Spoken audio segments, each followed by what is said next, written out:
Here comes a multimeter test cable.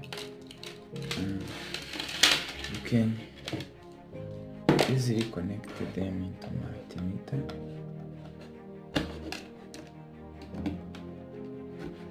And there are clips.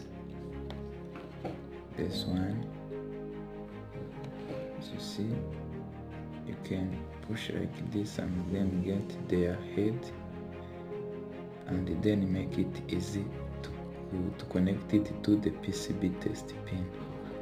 It is a good choice for the people who troubleshoot electronic circuit, because they are able to clip in one point and then stay there.